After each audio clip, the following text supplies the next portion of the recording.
विवाद विचाले प्रिंसीपल्स दे एक होर बैच नूं विदेश भेजण दी तैयारी च पंजाब सरकार। 4 मार्च नूं सिंगापुर जाणगे 30 प्रिंसीपल्स।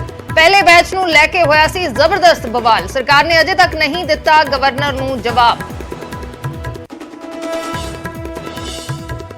गवर्नर सीएम तकरार दे विचाले कल तो शुरू होण जा रहा है विधान सभा दा बजट इजलास। कल गवर्नर दे भाषण ते रहणगीਆਂ नज़रां। तलखी दे विचाले मिली है सैशन नूं मंजूरी।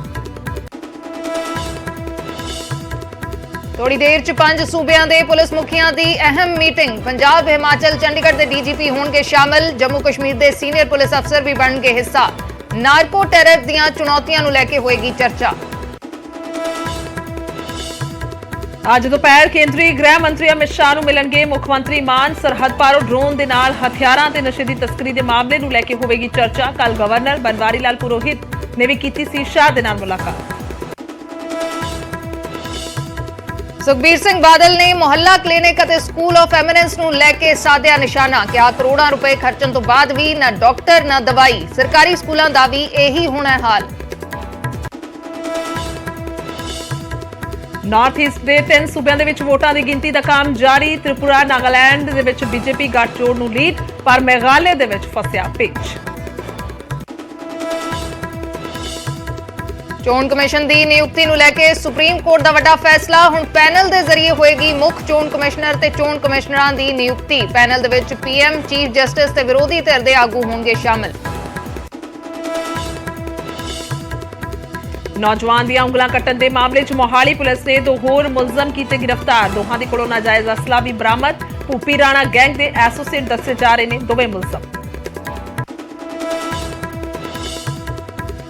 ਗੁਰਲਾਲ ਬਰਾੜ ਕਤਲ ਕੇਸ ਦੇ ਵਿੱਚ ਗੈਂਗਸਟਰ ਨੀਰਜ ਚਸਕਾ ਦੇ ਖਿਲਾਫ ਚਲਾਨ ਪੇਸ਼। ਚੰਡੀਗੜ੍ਹ ਪੁਲਿਸ ਨੇ ਦਾਇਰ ਕੀਤਾ ਸਪਲੀਮੈਂਟਰੀ ਚਲਾਨ। ਬੰਬੀਹਾ ਗੈਂਗ ਦਾ ਐਕਟਿਵ ਐਸੋਸੀਏਟ ਹੈ ਨੀਰਜ ਚਸਕਾ। ਹੁਸ਼ਿਆਰਪੁਰ ਦੇ ਦਸੂਹਾ 'ਚ ਟਰੱਕ ਤੇ ਪਿਕਅਪ ਦੀ ਆਮੋ ਸਾਹਮਣੇ ਜ਼ਬਰਦਸਤ ਟੱਕਰ। ਇੱਕ ਦੀ ਮੌਤ। ਕੈਮਰੇ 'ਚ ਕੈਦ ਹੋਈਆਂ ਹਾਦਸੇ ਦੀਆਂ ਲਾਈਵ ਤਸਵੀਰਾਂ।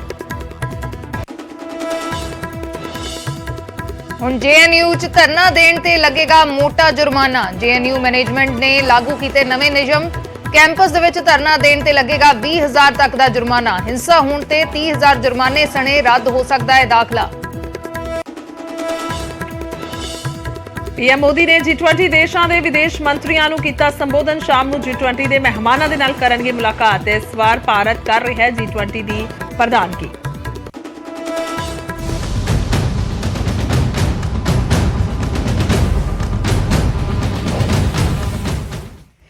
ਸਤਿ ਸ਼੍ਰੀ ਅਕਾਲ। ਨਿਊਜ਼ 18 ਪੰਜਾਬ ਹਰਿਆਣਾ ਦੇਖ ਰਹੇ ਸਾਰੇ ਦਰਸ਼ਕਾਂ ਦਾ ਸਵਾਗਤ ਹੈ। ਮੈਂ ਤੁਹਾਡੇ ਨਾਲ ਗੁਰਜੋਤ ਸੰਧੂ ਤਾਂ ਮੇਰੇ ਸਹਿਯੋਗੀ ਅਰਸ਼ਦੀਪ ਸੰਧੂ। ਔਰ ਸ਼ੁਰੂਆਤ ਕਰਾਂਗੇ ਬੁਲੇਟਿਨ ਦੀ। ਸਭ ਤੋਂ ਪਹਿਲਾਂ ਗਵਰਨਰ ਸੀਐਮ ਤਕਰਾਰ ਦੇ ਵਿਚਾਲੇ ਕੱਲ ਜੋ ਸੈਸ਼ਨ ਹੋਣ ਜਾ ਰਿਹਾ ਹੈ ਉਸ ਦੇ ਉੱਤੇ ਨਜ਼ਰਾਂ ਟਿਕੀਆਂ ਹੋਈਆਂ ਨੇ। ਕੱਲ ਤੋਂ ਵਿਧਾਨ ਸਭਾ ਦਾ ਬਜਟ ਇਜਲਾਸ ਸ਼ੁਰੂ ਹੋਣ ਜਾ ਰਿਹਾ ਹੈ ਤੇ ਕੱਲ ਨਜ਼ਰਾਂ ਗਵਰਨਰ ਦੇ ਭਾਸ਼ਣ ਤੇ ਰਹਿਣਗੀਆਂ। ਤਲਖੀ ਦੇ ਵਿਚਾਲੇ ਸੈਸ਼ਨ ਨੂੰ ਮਨਜ਼ੂਰੀ ਮਿਲੀ ਹੈ ਤੇ ਹੁਣ ਕੱਲ ਦਾ ਜਦੋਂ ਸੈਸ਼ਨ ਸ਼ੁਰੂ ਹੋਏਗਾ ਤਾਂ ਗਵਰਨਰ ਦਾ ਭਾਸ਼ਣ ਕਿਵੇਂ ਦਾ ਰਹਿੰਦਾ ਉਸ ਤੇ ਨਜ਼ਰ ਬਣੀ ਹੋਈ ਹੈ। ਬਿਲਕੁਲ ਇਹ ਵੱਡੀ ਖਬਰ ਹੈ ਕਿਉਂਕਿ ਸੁਪਰੀਮ ਕੋਰਟ ਤੱਕ ਇਹ ਸਾਰਾ ਸੈਸ਼ਨ ਦਾ ਮਾਮਲਾ ਪਹੁੰਚ ਗਿਆ ਸੀ ਔਰ ਉੱਥੇ ਜੋ ਟਿੱਪਣੀਆਂ ਹੋਈਆਂ ਉਹ ਵੀ ਕਿਸੇ ਤੋਂ ਲੁਕੀਆਂ ਨਹੀਂ। ਸੋ ਜਿਸ ਤੋਂ ਬਾਅਦ ਕੱਲ ਤੋਂ ਸੈਸ਼ਨ ਸ਼ੁਰੂ ਹੋਣ ਜਾ ਰਿਹਾ ਹੈ। ਗਵਰਨਰ ਸੀਐਮ ਤਕਰਾਰ ਦੇ ਵਿਚਾਲੇ ਕੱਲ ਤੋਂ ਸੈਸ਼ਨ ਸ਼ੁਰੂ ਹੋਣ ਜਾ ਰਿਹਾ ਹੈ। ਵਿਧਾਨ ਸਭਾ ਦਾ ਬਜਟ ਇਜਲਾਸ ਹੈ ਔਰ ਭਾਸ਼ਣ ਪੜਨਾ ਹੋਏਗਾ। ਸੋ ਇਸ ਨੂੰ ਲੈ ਕੇ ਨਜ਼ਰਾਂ ਟਿਕੀਆਂ ਨੇ। ਬਿਲਕੁਲ ਕੀ ਗਵਰਨਰ ਸਰਕਾਰ ਵੱਲੋਂ ਦਿੱਤਾ ਭਾਸ਼ਣ ਪੂਰਾ ਪੜ੍ਹਦੇ ਨੇ ਜਾਂ ਫਿਰ ਕੁਝ ਹਿੱਸਿਆਂ ਨੂੰ ਪੜਿਆ ਹੋਇਆ ਮੰਨਿਆ ਜਾਵੇ ਕਹਿ ਦੇਣਗੇ। ਇਹ ਵੀ ਦੇਖਣ ਲਾਇਕ ਹੋਏਗਾ ਕਿ ਕੀ ਗਵਰਨਰ ਭਾਸ਼ਣ ਦੇ ਵਿੱਚ ਕੋਈ ਗੱਲ ਜੋੜਦੇ ਤੋੜਦੇ ਤਾਂ ਨਹੀਂ। ਹਾਲਾਂਕਿ ਜਾਣਕਾਰਾਂ ਦਾ ਇਹ ਵੀ ਕਹਿਣਾ ਹੈ ਕਿ ਗਵਰਨਰ ਸਰਕਾਰ ਦੇ ਵੱਲੋਂ ਦਿੱਤਾ ਗਿਆ ਭਾਸ਼ਣ ਮੰਨਣ ਲਈ ਪਾਬੰਦ ਨੇ। ਇਹ ਸਵਾਲ ਇਸ ਲਈ ਵੀ ਉੱਠ ਰਹੇ ਨੇ ਕਿਉਂਕਿ ਪਿਛਲੇ ਦਿਨਾਂ ਦੇ ਵਿੱਚ ਤਾਮਿਲਨਾਡੂ ਵਿਧਾਨ ਸਭਾ ਦੇ ਵਿੱਚ ਜ਼ਬਰਦਸਤ ਹੰਗਾਮਾ ਹੋਇਆ ਸੀ। ਤਾਮਿਲਨਾਡੂ ਵਿੱਚ ਗਵਰਨਰ ਨੇ ਸਰਕਾਰ ਵੱਲੋਂ ਤੈਅ ਭਾਸ਼ਣ ਚੋਂ ਕੁਝ ਜਿਹੜਾ ਹਿੱਸਾ ਹੈ ਉਹ ਛੱਡ ਦਿੱਤਾ ਸੀ ਜਿਸ ਨੂੰ ਲੈ ਕੇ ਸਰਕਾਰ ਨੇ ਵਿਰੋਧ ਜਤਾਇਆ ਸੀ। ਸੋ ਹੁਣ ਇਸ ਕਰਕੇ ਵੀ ਇਹ ਸਵਾਲ ਉੱਠ ਰਿਹਾ। ਦੂਜੇ ਪਾਸੇ ਜਦੋਂ ਸੀਐਮ ਤੇ ਗਵਰਨਰ ਦੇ ਵਿਚਾਲੇ ਇਸ ਕਿਸਮ ਦੇ ਨਾਲ ਤਕਰਾਰ ਹੋ ਗਈ ਹੋਵੇ ਕਿ ਸੁਪਰੀਮ ਕੋਰਟ ਦੇਸ਼ ਦੀ ਸਰਵੋੱਚ ਅਦਾਲਤ ਤੱਕ ਇਹ ਮਸਲਾ ਪਹੁੰਚ ਗਿਆ ਹੋਵੇ। ਬਿਲਕੁਲ ਇਸੇ ਕਰਕੇ ਕਾਫੀ ਅਹਿਮ ਹੋ ਜਾਂਦਾ ਹੈ ਕਿਉਂਕਿ ਟਿੱਪਣੀਆਂ ਇੱਕ ਦੂਸਰੇ ਤੇ ਲਗਾਤਾਰ ਕੀਤੀਆਂ ਜਾ ਰਹੀਆਂ ਨੇ। ਗਵਰਨਰ ਦੇ ਵੱਲੋਂ ਜਾਣਕਾਰੀ ਮੰਗੀ ਗਈ ਜੋ ਸੁਪਰੀਮ ਕੋਰਟ ਦਾ ਕਹਿਣਾ ਸੀ ਕਿ ਸਰਕਾਰ ਉਹ ਜਾਣਕਾਰੀ ਦੇਣ ਦੀ ਪਾਬੰਦ ਹੈ। ਗਵਰਨਰ ਕੋਈ ਵੀ ਇਨਫੋਰਮੇਸ਼ਨ ਮੰਗ ਸਕਦੇ ਨੇ। ਦੂਸਰੇ ਪਾਸੇ ਜੋ ਸੈਸ਼ਨ ਬੁਲਾਉਣ ਦੀ ਮਨਜ਼ੂਰੀ ਸਰਕਾਰ ਨੇ ਮੰਗੀ ਸੀ ਗਵਰਨਰ ਨੇ ਕਿਹਾ ਕਿ ਉਸ ਤੇ ਉਹ ਲੀਗਲ ਓਪੀਨੀਅਨ ਲੈ ਰਹੇ ਨੇ ਜੋ ਸੁਪਰੀਮ ਕੋਰਟ ਨੇ ਕਿਹਾ ਕਿ ਇਸ ਤਰੀਕੇ ਦੇ ਨਾਲ ਨਹੀਂ ਹੁੰਦਾ। ਗਵਰਨਰ ਨੂੰ ਮਨਜ਼ੂਰੀ ਦੇਣੀ ਪੈਣੀ ਹੈ। ਤਾਂ ਦੋਵਾਂ ਪਾਸਿਆਂ ਤੋਂ ਤਕਰਾਰ ਇਸ ਕਦਰ ਵੱਧ ਗਿਆ ਕਿ ਮਾਮਲਾ ਸੁਪਰੀਮ ਕੋਰਟ ਤੱਕ ਪਹੁੰਚ ਗਿਆ। ਲੇਕਿਨ ਇਸ ਸਭ ਦੇ ਵਿਚਾਲੇ ਹੁਣ ਸੈਸ਼ਨ ਸ਼ੁਰੂ ਹੋਣ ਜਾ ਰਿਹਾ। ਕੱਲ ਸੈਸ਼ਨ ਦੀ ਸ਼ੁਰੂਆਤ ਹੋਣੀ ਹੈ। ਇਸੇ ਕਰਕੇ ਅਹਿਮ ਹੈ ਕਿ ਗਵਰਨਰ ਕੀ ਸਰਕਾਰ ਦੇ ਵੱਲੋਂ ਦਿੱਤਾ ਗਿਆ ਭਾਸ਼ਣ ਪੂਰਾ ਪੜ੍ਹਦੇ ਨੇ ਜਾਂ ਨਹੀਂ ਪੜ੍ਹਦੇ, ਜਾਂ ਕਿਸ ਤਰੀਕੇ ਦਾ ਇਹ ਗਵਰਨਰ ਦਾ ਭਾਸ਼ਣ ਰਹਿੰਦਾ ਹੈ। ਹਾਲਾਂਕਿ ਜੋ ਕਨਵੈਨਸ਼ਨ ਹੈ ਕਿ ਸਰਕਾਰ ਦੇ ਵੱਲੋਂ ਦਿੱਤਾ ਗਿਆ ਭਾਸ਼ਣ ਪੜ੍ਹਨ ਦੇ ਗਵਰਨਰ ਪਾਬੰਦ ਹੁੰਦੇ ਨੇ। ਬਿਲਕੁਲ, ਔਰ ਇਸੇ ਦੇ ਵਿਚਾਲੇ ਸਵਾਲ ਵੀ ਉੱਠ ਰਿਹਾ ਕਿਉਂਕਿ ਜਿਸ ਕਿਸਮ ਦੇ ਨਾਲ ਟਿੱਪਣੀਆਂ ਹੋਈਆਂ ਜਾਂ ਫਿਰ ਜੇਕਰ ਕੱਲ ਦੀ ਸੁਣਵਾਈ ਦਾ ਵੀ ਅਸੀਂ ਜ਼ਿਕਰ ਕਰ ਲਈਏ ਤਾਂ ਉਸ ਦੇ ਵਿੱਚ ਵੀ ਕਿਹਾ ਗਿਆ ਸੀ ਕਿ ਸੀਐਮ ਜਿਹੜੇ ਨੇ ਉਹਨਾਂ ਦੇ ਵੱਲੋਂ ਅਜਿਹੀ ਭਾਸ਼ਾ ਵਰਤੀ ਗਈ ਉਹ ਗਲਤ ਹੈ, ਤਾਂ ਦੂਜੇ ਪਾਸੇ ਗਵਰਨਰ ਨੂੰ ਵੀ ਕਿਹਾ ਗਿਆ ਸੀ ਕਿ ਉਹਨਾਂ ਦੇ ਵੱਲੋਂ ਸੈਸ਼ਨ ਨੂੰ ਨਾਮਨਜ਼ੂਰ ਨਹੀਂ ਕੀਤਾ ਜਾ ਸਕਦਾ, ਜੇਕਰ ਮਨਜ਼ੂਰੀ ਮੰਗੀ ਗਈ ਹੈ ਤਾਂ ਉਹ ਦੇਣੀ ਹੋਏਗੀ।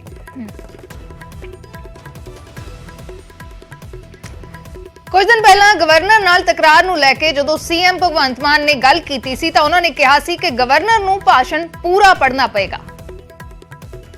ਜਿਹੜੇ ਰਾਜ ਭਵਨ ਨੇ ਉਹ ਬੀਜੇਪੀ ਦੇ ਮੁਖਿਆਲੇ ਬਣ ਗਏ ਤੇ ਜਿਹੜੇ ਰਾਜ ਭਵਨਾਂ ਦੇ ਵਿੱਚ ਰਹਿੰਦੇ ਨੇ ਰਾਜਪਾਲ ਉਹ ਬੀਜੇਪੀ ਦੇ ਸਟਾਰ ਪ੍ਰਚਾਰਕ ਬਣ ਗਏ।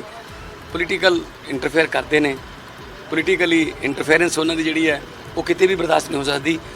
ਮੈਨੂੰ ਇਹ ਦੱਸ ਦੇਣ ਕਿ ਗੁਜਰਾਤ ਦੇ ਰਾਜਪਾਲ ਨੇ ਉਹਨਾਂ ਦੇ ਮੁੱਖ ਮੰਤਰੀ ਨੂੰ ਕਿੰਨੀਆਂ ਕਿ ਚਿੱਠੀਆਂ ਲਿਖੀਆਂ ਸੀ, ਯੂਪੀ ਦੇ ਰਾਜਪਾਲ ਨੇ ਉਹਨਾਂ ਦੇ ਮੁੱਖ ਮੰਤਰੀ ਨੂੰ ਕਿੰਨੀਆਂ ਕਿ ਚਿੱਠੀਆਂ ਲਿਖੀਆਂ ਨੇ, ਮੱਧ ਪ੍ਰਦੇਸ਼ ਦੇ ਰਾਜਪਾਲ ਨੇ ਉਹਨਾਂ ਦੇ ਮੁੱਖ ਮੰਤਰੀ ਨੂੰ ਕਿੰਨੀਆਂ ਚਿੱਠੀਆਂ। ਇਹ ਚਿੱਠੀਆਂ ਲਿਖਣ ਵਾਸਤੇ ਇਕੱਲਾ ਤਾਮਿਲਨਾਡੂ ਦਾ ਮੁੱਖ ਮੰਤਰੀ ਸਟਾਲਿਨ ਰਹਿ ਗਿਆ ਹੈ ਜੀ, ਜਾਂ ਫਿਰ ਅਰਵਿੰਦ ਕੇਜਰੀਵਾਲ ਜੀ ਰਹਿ ਗਏ ਐਲਜੀ ਤੋਂ ਚਿੱਠੀਆਂ ਲਵ ਲੈਟਰ ਰੋਜ਼ ਮਿਲਣ ਲੱਗ ਜਾਂਦੇ ਨੇ, ਜਾਂ ਫਿਰ ਪੰਜਾਬ ਨੂੰ ਚਿੱਠੀਆਂ ਆ ਰਹੀਆਂ ਨੇ, ਜਾਂ ਬੰਗਾਲ ਨੂੰ ਆ ਰਹੀਆਂ ਨੇ, ਠੀਕ ਹੈ ਨਾ, ਜਾਂ ਕੇਰਲਾ ਨੂੰ ਜਾਂ ਤੇਲੰਗਾਨਾ ਨੂੰ। ਇਕੱਲੇ ਨੌਨ ਬੀਜੇਪੀ ਸਰਕਾਰਾਂ ਦੇ ਰਾਜਪਾਲ ਜਿਹੜੇ ਨੇ ਇਹ ਉਹਨਾਂ ਨੂੰ ਹੀ ਕਿਉਂ ਇਹ ਆਪਣੇ ਵਾਲਿਆਂ ਨੂੰ ਕਿਉਂ ਨਹੀਂ ਉਹ ਕਰਦੇ। ਸੋ ਇਹ ਲੋਕਾਂ ਦੁਆਰਾ 3 ਕਰੋੜ ਲੋਕਾਂ ਨੇ ਵੋਟਾਂ ਪਾਈਆਂ ਨੇ, ਇਹ ਲੋਕਾਂ ਦੇ ਵੋਟਾਂ ਦਾ ਜਿਹੜਾ ਅਧਿਕਾਰ ਹੈ ਉਹਦਾ ਨਿਰਾਦਰ ਹੈ। ਤੇ ਸੰਵਿਧਾਨ ਬਾਬਾ ਸਾਹਿਬ ਅੰਬੇਦਕਰ ਸਾਹਿਬ ਨੇ ਲਿਖਿਆ ਜਿਹੜਾ ਸੰਵਿਧਾਨ ਦੇ ਮੁਤਾਬਕ ਰਾਜਪਾਲ ਨੂੰ ਪਰਮਿਸ਼ਨ ਵੀ ਦੇਣੀ ਪੈਣੀ ਹੈ ਤੇ ਨਾਲੇ ਉੱਥੇ ਜਿਹੜਾ ਕੈਬਨਿਟ ਪਾਸ ਕਰੂਗੀ ਉਹ ਤਾਂ ਪੰਕਜ ਕਪਾਹੀ ਇਸ ਵੇਲੇ ਸਾਡੇ ਸਹਿਯੋਗੀ ਫੋਨ ਲਾਈਨ ਤੇ ਜੁੜ ਚੁੱਕੇ ਨੇ। ਪੰਕਜ, ਅਸੀਂ ਬਿਆਨ ਸੁਣਵਾ ਰਹੇ ਸੀ ਮੁੱਖ ਮੰਤਰੀ ਭਗਵੰਤ ਮਾਨ ਦਾ, ਸੁਪਰੀਮ ਕੋਰਟ ਤੱਕ ਇਹ ਮਾਮਲਾ ਪਹੁੰਚਿਆ। ਸੁਪਰੀਮ ਕੋਰਟ ਨੇ ਇਹ ਸਾਫ਼ ਕਰ ਦਿੱਤਾ ਕਿ ਗਵਰਨਰ ਨੂੰ ਮਨਜ਼ੂਰੀ ਦੇਣੀ ਪਏਗੀ ਸੈਸ਼ਨ ਦੇ ਲਈ। ਨਾਲ ਹੀ ਇਹ ਵੀ ਕਿਹਾ ਗਿਆ ਸੀ ਕਿ ਜੇ ਗਵਰਨਰ ਕੋਈ ਇਨਫੋਰਮੇਸ਼ਨ ਮੰਗਦੇ ਨੇ ਤਾਂ ਉਹ ਵੀ ਸਰਕਾਰ ਨੂੰ ਦੇਣੀ ਪਏਗੀ। ਹਾਲਾਂਕਿ ਮੁੱਖ ਮੰਤਰੀ ਦਾ ਜਿਹੜਾ ਬਿਆਨ ਹੈ ਉਹ ਇਸ ਨੂੰ ਲੈ ਕੇ ਕਿਤੇ ਨਾ ਕਿਤੇ ਅਜੇ ਵੀ ਤਲਖ ਅੰਦਾਜ਼ ਹੈ ਮੁੱਖ ਮੰਤਰੀ ਦਾ। ਅਜਿਹੇ ਦੇ ਵਿੱਚ ਜਦੋਂ ਤਲਖੀਆਂ ਬਰਕਰਾਰ ਨੇ ਤਾਂ ਨਜ਼ਰਾਂ ਕੱਲ ਦੇ ਗਵਰਨਰ ਦੇ ਭਾਸ਼ਣ ਤੇ ਟਿਕੀਆਂ ਨੇ, ਕਿਉਂਕਿ ਅਸੀਂ ਪਿਛਲੇ ਦਿਨਾਂ ਦੀ ਗੱਲ ਕਰੀਏ ਤਾਂ ਕੁਝ ਹੀ ਸਮਾਂ ਪਹਿਲਾਂ ਤਮਿਲਨਾਡੂ ਦੇ ਵਿੱਚ ਇਹ ਚੀਜ਼ ਵਾਪਰੀ ਹੈ ਕਿ ਗਵਰਨਰ ਨੇ ਭਾਸ਼ਣ ਦੇ ਕੁਝ ਹਿੱਸੇ ਛੱਡ ਦਿੱਤੇ। ਇਸ ਤੋਂ ਪਹਿਲਾਂ ਵੀ ਕੇਰਲਾ ਦੇ ਵਿੱਚ ਕਈ ਵਾਰ ਹੋ ਚੁੱਕਿਆ ਹੈ। ਜੇ ਹਿਸਟੋਰੀਕਲੀ ਗੱਲ ਕਰੀਏ ਹੋਰ ਸਟੇਟਸ ਦੇ ਵਿੱਚ ਵੀ ਕਈ ਜਗ੍ਹਾ ਹੋਇਆ ਜਿੱਥੇ ਜਾਂ ਤਾਂ ਇਹ ਹੈ ਕਿ ਸੈਂਟਰ ਦੇ ਲਈ ਕੋਈ ਕ੍ਰਿਟੀਕਲ ਸ਼ਬਦ ਵਰਤੇ ਗਏ ਹੋਣ, ਉਹਨਾਂ ਨੂੰ ਗਵਰਨਰ ਦੇ ਵੱਲੋਂ ਛੱਡ ਦਿੱਤਾ ਗਿਆ ਜਾਂ ਕੋਈ ਹੋਰ ਕਾਰਨ ਰਹੇ ਹੋਣ, ਲੇਕਿਨ ਅਜਿਹੀਆਂ ਚੀਜ਼ਾਂ ਵਾਪਰ ਚੁੱਕੀਆਂ ਨੇ। ਤਾਂ ਅਜਿਹੇ ਦੇ ਵਿੱਚ ਕੱਲ ਨੂੰ ਕੀ ਅਜਿਹਾ ਕੁਝ ਵਾਪਰ ਸਕਦਾ ਹੈ ਜੋ ਦੂਸਰੇ ਸਟੇਟਾਂ ਦੇ ਵਿੱਚ ਪਹਿਲਾਂ ਵਾਪਰ ਚੁੱਕਿਆ ਹੈ, ਗਵਰਨਰ ਨੇ ਭਾਸ਼ਣ ਦੇ ਕੁਝ ਹਿੱਸੇ ਛੱਡ ਦਿੱਤੇ ਹੋਣ।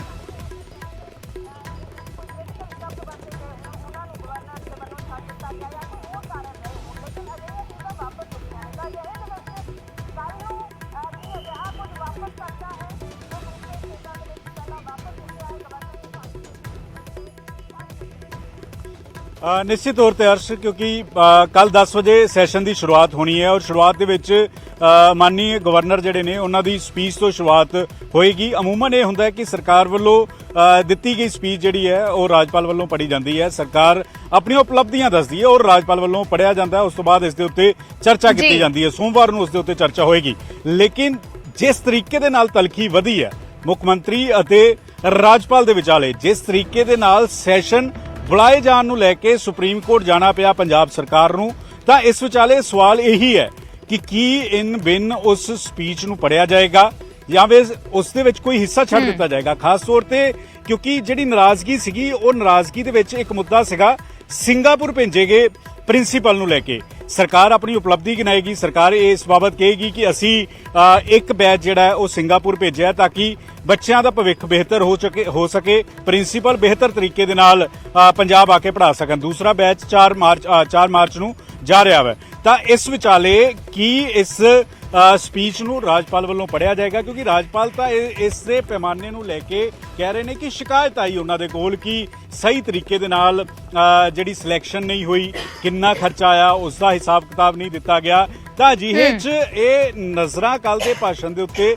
ਰਹਿਣ ਵਾਲੀਆਂ ਨੇ ਕਿ ਇਨਬਿਨ ਪੜ੍ਹਿਆ ਜਾਂਦਾ ਹੈ। ਅਗਰ ਇਨਬਿਨ ਨਹੀਂ ਪੜ੍ਹਿਆ ਜਾਂਦਾ, ਕੋਈ ਮੁੱਦੇ ਛੱਡ ਦਿੱਤੇ ਜਾਂਦੇ ਨੇ, ਤਾਂ ਸਰਕਾਰ ਦਾ ਕੀ ਟੇਕ ਹੋਏਗਾ, ਕਿਉਂਕਿ ਸੋਮਵਾਰ ਨੂੰ ਇਸ ਦੇ ਉੱਤੇ ਚਰਚਾ ਹੋਏਗੀ, ਬਹਿਸ ਹੋਏਗੀ। ਤਾਂ ਇਹ ਕਾਫੀ ਅਹਿਮ ਹੈ, ਕਿਉਂਕਿ ਰੀਸੈਂਟਲੀ ਤਮਿਲਨਾਡੂ ਦਾ ਤੁਸੀਂ ਜ਼ਿਕਰ ਕਰ ਰਹੇ ਸੀ। ਤਮਿਲਨਾਡੂ 'ਚ ਇਹ ਸੀਨ ਵਾਪਰ ਚੁੱਕਿਆ ਹੈ। ਤਮਿਲਨਾਡੂ 'ਚ ਜਦੋਂ ਰਾਜਪਾਲ ਵੱਲੋਂ ਸਪੀਚ ਦੇਣੀ ਸੀ, ਭਾਸ਼ਣ ਦੇਣਾ ਸੀ, ਤਾਂ ਉਸ ਵੇਲੇ ਕੁਝ ਹਿੱਸੇ ਛੱਡ ਦਿੱਤੇ ਗਏ। ਤਮਿਲਨਾਡੂ ਸਰਕਾਰ ਵੱਲੋਂ ਇਤਰਾਜ਼ ਜ਼ਾਹਰ ਕੀਤਾ ਗਿਆ। ਉਸ ਵੇਲੇ ਕਾਫੀ ਹੰਗਾਮਾ ਜਿਹੜਾ ਉਹ ਦੇਖਣ ਨੂੰ ਮਿਲਿਆ। ਤਾਂ ਕੱਲ ਕਾਫੀ ਅਹਿਮ ਹੈ, ਜਦੋਂ 10 ਵਜੇ ਸੈਸ਼ਨ ਦੀ ਸ਼ੁਰੂਆਤ ਹੋਏਗੀ, ਰਾਜਪਾਲ ਵੱਲੋਂ ਸੰਬੋਧਿਤ ਕੀਤਾ ਜਾਏਗਾ, ਤਾਂ ਕਿਸ ਤਰੀਕੇ ਨਾਲ ਉਹਨਾਂ ਦਾ ਬੋਡੀ ਲੈਂਗੁਏਜ ਰਹੇਗੀ। ਕਿਉਂਕਿ ਇੱਕ ਗੱਲ ਹੋਰ ਅਹਿਮ ਹੈ, ਕੱਲ ਰਾਜਪਾਲ ਦੇ ਵੱਲੋਂ ਅਮਿਤ ਸ਼ਾਹ ਹੋਰਾਂ ਦੇ ਨਾਲ ਮੀਟਿੰਗ ਕੀਤੀ ਗਈ। ਅੱਜ ਮੁੱਖ ਮੰਤਰੀ ਮਿਲ ਰਹੇ ਨੇ। ਇਸ ਤੋਂ ਪਹਿਲਾਂ ਰਾਜਪਾਲ ਹੋਰਾਂ ਦੀ ਪੋਤੀ ਦੇ ਵਿਆਹ ਦੇ ਉੱਤੇ ਜਿਹੜਾ ਵਾ ਮੁੱਖ ਮੰਤਰੀ ਭਗਵੰਤ ਮਾਨ ਗਏ ਸੀਗੇ, ਕੁਲਤਾਰ ਸੰਧਵਾਂ ਸਪੀਕਰ ਸਾਹਿਬ ਗਏ ਸੀਗੇ।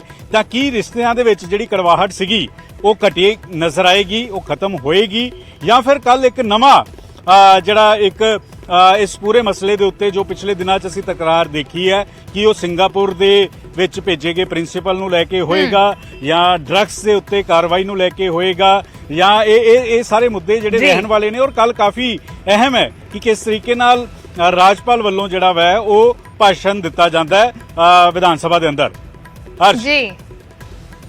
ਜੀ ਬਿਲਕੁਲ ਪੰਕਜ, ਤੁਸੀਂ ਜੁੜੇ ਰਹਿਣਾ। ਇੱਕ ਵਾਰ ਫਿਰ ਤੋਂ ਤੁਹਾਡਾ ਰੁਖ ਕਰਾਂਗੇ, ਲੇਕਿਨ ਇਸ ਵਿਚਾਲੇ ਸਿਆਸੀ ਮਾਹਿਰ ਸਾਡੇ ਨਾਲ ਜੁੜ ਚੁੱਕੇ ਨੇ, ਪ੍ਰੋਫੈਸਰ ਖਾਲਿਦ ਮੁਹੰਮਦ। ਬਿਲਕੁਲ ਪ੍ਰੋਫੈਸਰ ਸਾਹਿਬ, ਸਵਾਗਤ ਹੈ ਨਿਊਜ਼ 18 ਪੰਜਾਬ ਤੇ। ਤਾਂ ਅਸੀਂ ਸਭ ਜਾਣਦੇ ਹਾਂ ਜੀ ਪਿਛਲੇ ਦਿਨਾਂ 'ਚ ਵੇਖਿਆ ਹੈ ਕਿ ਕਿਸ ਤਰੀਕੇ ਦੇ ਨਾਲ ਸੀਐਮ ਔਰ ਗਵਰਨਰ ਦੇ ਵਿਚਾਲੇ ਤਲਖੀ ਹੋਈ, ਔਰ ਤਲਖੀ ਇੱਥੋਂ ਤੱਕ ਵਧੀ ਕਿ ਸੁਪਰੀਮ ਕੋਰਟ ਦਾ ਸਰਕਾਰ ਨੂੰ ਰੁਖ ਕਰਨਾ ਪਿਆ। ਹੁਣ ਇਸੇ ਦੇ ਵਿਚਾਲੇ ਸਵਾਲ ਇਹ ਉੱਠ ਰਿਹਾ ਕਿ ਕੱਲ੍ਹ ਨੂੰ ਸੈਸ਼ਨ ਸ਼ੁਰੂ ਹੋ ਰਿਹਾ ਹੈ ਔਰ ਭਾਸ਼ਣ ਪੜ੍ਹਨਾ ਹੋਏਗਾ ਗਵਰਨਰ ਨੂੰ। ਕੀ ਲੱਗਦਾ ਹੈ ਜਾਂ ਤੁਹਾਡਾ ਤਜਰਬਾ ਕੀ ਕਹਿੰਦਾ ਹੈ ਕਿ ਜਿਸ ਕਿਸਮ ਦੀ ਤਲਖੀ ਹੈ, ਤਾਂ ਇਸੇ ਦੇ ਵਿਚਾਲੇ ਜਿਵੇਂ ਤਮਿਲਨਾਡੂ ਦੇ ਵਿੱਚ ਵੇਖਿਆ ਗਿਆ, ਪਹਿਲਾਂ ਵਿਧਾਨ ਸਭਾ 'ਚ ਗਵਰਨਰ ਨੇ ਕੁਝ ਹਿੱਸਾ ਛੱਡ ਦਿੱਤਾ ਸੀ ਭਾਸ਼ਣ ਦਾ, ਅਜਿਹਾ ਕੁਝ ਹੋ ਸਕਦਾ ਹੈ? ਨਹੀਂ, देखो इतना है कि संविधान भी इस चीज के बारे बिल्कुल क्लियर है और सुप्रीम कोर्ट ने भी कई केसेस ਦੇ ਵਿੱਚ फैसला किया कि ਜਿਹੜਾ ਗਵਰਨਰ ਹੈ ਉਹ ਕਾਉਂਸਲ ਆਫ ਐਡਵਾਈਸ ਹੈ ਉਹਦੇ ਨਾਲ ਜੁੜਿਆ ਹੋਇਆ ਜੀ, ਉਹ ਤੋਂ ਬਾਹਰ ਨਹੀਂ ਜਾ ਸਕਦਾ। ਇਸੇ ਕਰਕੇ ਸੁਪਰੀਮ ਕੋਰਟ ਨੇ ਹੁਣ ਵੀ ਕਲੀਅਰਲੀ ਕਹਿਤਾ ਹੈ ਕਿ ਤੁਹਾਨੂੰ ਸੈਸ਼ਨ ਬੁਲਾਉਣਾ ਹੀ ਪੈਣਾ ਹੈ ਕਿਉਂਕਿ ਐਡਵਾਈਸ ਹੈ ਇਹ ਆਇਆ ਕਿੱਥੋਂ, ਕਾਉਂਸਲ ਆਫ ਮਿਨਿਸਟਰਸ ਤੋਂ। दूसरी चीज है कि क्या गवर्नर जिहड़ा हैगा कोई चेंज कर सकता है? तुहानू मैं दसदा कि संविधानक रूप दे विच गवर्नर जिहड़ी उहनू स्पीच दित्ती जांदी है ਉਹ ਤੋਂ ਇੱਕ शब्द भी कॉमा बिंदी फुल स्टॉप भी चेंज नहीं कर सकता जी क्योंकि जिहड़ी गवर्नर ने स्पीच पढ़नी है, इनफैक्ट ये स्पीच जिहड़ी है गवर्नमेंट दी पॉलिसीज है जिन्हां नू लोकां दा हुंगारा है। ਲੋਕਾਂ ਨੇ ਉਹਨਾਂ ਨੂੰ ਵੋਟਾਂ ਦਿੱਤੀਆਂ, ਉਹਨਾਂ ਨੇ ਉਹ ਸਪੀਚ ਤਿਆਰ ਕੀਤੀ ਹੈ, ਉਹੀ ਲੋਕਾਂ ਦੇ ਪ੍ਰਤੀ ਉੱਤਰਦਾਈ ਹੈ, ਜਵਾਬਦੇਹ ਹੈ। ਗਵਰਨਰ ਲੋਕਾਂ ਦੇ ਪ੍ਰਤੀ ਉੱਤਰਦਾਈ ਨਹੀਂ ਹੈ।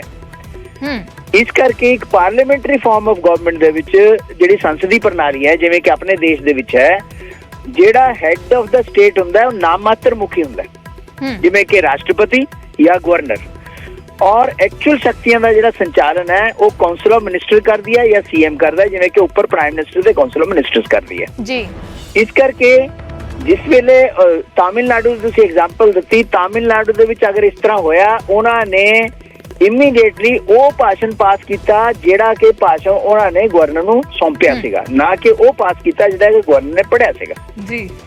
इस क्योंकि मेजोरिटी सदन दी उन्हां कोल है। ਇੱਥੇ ਵੀ ਇਹੀ ਚੀਜ਼ ਹੈ, ਸਦਨ ਦੀ ਮੈਜੋਰਿਟੀ ਆਮ ਆਦਮੀ ਪਾਰਟੀ ਕੋਲ ਹੈ, ਆਮ ਆਦਮੀ ਪਾਰਟੀ ਦੀ ਸਰਕਾਰ ਹੈ, ਸਰਕਾਰ ਨੂੰ ਲੋਕਾਂ ਨੇ ਚੁਣਿਆ, ਲੋਕਾਂ ਦੇ ਪ੍ਰਤੀ ਸਰਕਾਰ ਉੱਤਰਦਾਈ ਹੈ। ਇਸ ਕਰਕੇ ਜੋ ਸਰਕਾਰ ਲਿਖ ਕੇ ਭੇਜੇਗੀ ਗਵਰਨਰ ਨੂੰ ਉਹ ਪੜ੍ਹਨਾ ਹੀ ਪੈਣਾ ਹੈ। ਜੀ ਪ੍ਰੋਫੈਸਰ ਸਾਹਿਬ, ਲੇਕਿਨ ਜਿਸ ਕਿਸਮ ਦੀ ਕੰਟਰੋਵਰਸੀ ਅਸੀਂ ਕਹਿ ਲਈਏ ਜਾਂ ਤਕਰਾਰ ਦੇਖਣ ਨੂੰ ਮਿਲੀ ਹੈ ਪਿਛਲੇ ਦਿਨਾਂ 'ਚ, ਤੇ ਅਸੀਂ ਥੋੜੀ ਦੇਰ ਪਹਿਲਾਂ ਮੁੱਖ ਮੰਤਰੀ ਦਾ ਇੱਕ ਬਿਆਨ ਵੀ ਸੁਣਵਾ ਰਹੇ ਸੀ। ਸੁਪਰੀਮ ਕੋਰਟ ਨੇ ਭਾਵੇਂ ਫੈਸਲਾ ਕਰ ਦਿੱਤਾ ਹੈ ਕਿ ਸੈਸ਼ਨ ਇਸੇ ਤਰੀਕੇ ਨਾਲ ਹੋਏਗਾ, ਸੁਪਰੀਮ ਕੋਰਟ ਨੇ ਇਹ ਵੀ ਕਿਹਾ ਕਿ ਜੇ ਗਵਰਨਰ ਕੋਈ ਇਨਫੋਰਮੇਸ਼ਨ ਮੰਗਦਾ ਹੈ ਤਾਂ ਉਹ ਵੀ ਸਰਕਾਰ ਨੂੰ ਦੇਣੀ ਪਏਗੀ, ਲੇਕਿਨ ਇਸ ਨੂੰ ਲੈ ਕੇ ਜਿਹੜਾ ਬਿਆਨ ਹੈ ਮੁੱਖ ਮੰਤਰੀ ਦਾ ਉਹ ਤਕਰੀਬਨ ਉਸੇ ਤਲਖ ਅੰਦਾਜ਼ ਦੇ ਵਿੱਚ ਸੀ ਕਿ ਗਵਰਨਰ ਜਿਹੜੇ ਨੇ, ਜਿੱਥੇ ਵਿਰੋਧੀ ਤਰ੍ਹਾਂ ਦੀ ਸਰਕਾਰ ਹੈ, ਉਹ ਉੱਥੇ ਹੀ ਗਵਰਨਰ ਇਸ ਤਰੀਕੇ ਦੀਆਂ ਚਿੱਠੀਆਂ ਰੋਜ਼ ਕੱਢ ਰਹੇ ਨੇ। ਤਾਂ ਜੇ ਇਹ ਜਿਹੜੀ ਤਕਰਾਰ ਹੈ ਇਸੇ ਤਰੀਕੇ ਨਾਲ ਜਾਰੀ ਰਹਿੰਦੀ ਹੈ ਤਾਂ ਕੀ ਇਸ ਦਾ ਅਸਰ ਵਿਧਾਨ ਸਭਾ ਦੇ ਸੈਸ਼ਨ ਦੇ ਵਿੱਚ ਦੇਖਣ ਨੂੰ ਨਹੀਂ ਮਿਲੇਗਾ? देखो तुसी दो चीज़ां कही हैं। नंबर 1, अगर गवर्नर कोई भी इंफॉर्मेशन काउंसिल ऑफ मिनिस्टर्स तो मंगदा है जी, ਤਾਂ ਉਹ ਇਨਫੋਰਮੇਸ਼ਨ ਦੇਣੀ ਪੈਣੀ ਹੈ। ਇਹ ਗਵਰਨਰ ਦਾ ਰਾਈਟ ਹੈ, ਕਿਉਂਕਿ ਗਵਰਨਰ ਜਿਹੜਾ ਹੈਗਾ ਉਹਨੇ ਇਹ ਦੇਖਣਾ ਹੈ ਕਿ ਸਾਰੇ ਫੈਸਲੇ ਜਿਹੜੇ ਹੈਗੇ ਆ ਸੰਵਿਧਾਨ ਦੀ ਮਰਿਆਦਾ ਦੇ ਵਿੱਚ ਰਹਿ ਕੇ ਹੋ ਰਹੇ ਹੈ ਜਾਂ ਨਹੀਂ ਹੋ ਰਹੇ ਜੀ। ਲੇਕਿਨ ਗਵਰਨਰ ਕੋਈ ਇਨਵੈਸਟੀਗੇਸ਼ਨ ਨਹੀਂ ਕਰ ਸਕਦਾ। ਇਨਵੈਸਟੀਗੇਸ਼ਨ ਲਾਂਚ ਕਰਨਾ ਇਹ ਸਾਰਾ ਕੁਝ ਕਿ ਕਿੰਨੇ ਬੰਦੇ ਭੇਜੇ ਔਰ ਕਿਉਂ ਭੇਜੇ, ਉਹ ਸਾਰਾ ਸਰਕਾਰ ਦਾ ਉੱਤਰਦਾਇਤਵ। ਇਹਨੂੰ ਅਸੀਂ ਇਨਵੈਸਟੀਗੇਸ਼ਨ ਕਹੀਏ, ਇਹਨੂੰ ਇਨਫੋਰਮੇਸ਼ਨ ਲੈਣਾ ਕਹੀਏ, ਕਿਉਂਕਿ ਦੋਵਾਂ ਚੀਜ਼ਾਂ 'ਚ ਫਰਕ ਹੈ। ਹਾਂ, ਜਿਸ ਤਰੀਕੇ ਦੇ ਨਾਲ ਲੈਟਰ ਭੇਜੇ ਗਿਆ ਉਹਦੇ ਵਿੱਚ ਤਾਂ ਇਹੀ ਸੀਗਾ ਕਿ ਤੁਸੀਂ ਵਜ੍ਹਾ ਦੱਸੋ ਜੀ। ਤੁਸੀਂ ਵਜ੍ਹਾ ਨਹੀਂ ਪੁੱਛ ਸਕਦੇ, ਸਰਕਾਰ ਨੇ ਵਜ੍ਹਾ ਲੋਕਾਂ ਸਾਹਮਣੇ ਦੱਸਣੀ ਹੈ, ਆਹ ਵਜ੍ਹਾ ਹੈਗੀ ਹੈ। ਹਾਂ, ਕੋਈ ਅਨਕਨਸਟੀਟਿਊਸ਼ਨਲ ਕੰਮ ਕਰਦੀ ਹੋਵੇ ਸਰਕਾਰ ਤਾਂ ਗਵਰਨਰ ਉਹਦੀ ਰਿਪੋਰਟ ਸੈਂਟਰ ਨੂੰ ਭੇਜ ਸਕਦਾ ਹੈ। ਲੇਕਿਨ ਇਹ ਨਹੀਂ ਹੈ ਕਿ ਉਹ ਆਪ ਬੈਠ ਕੇ ਇੱਥੇ ਕਰੇ, ਕਿਉਂਕਿ ਗਵਰਨਰ ਲੋਕਾਂ ਦਾ ਪ੍ਰਤੀਨਿਧੀ ਨਹੀਂ ਹੈ ਜੀ।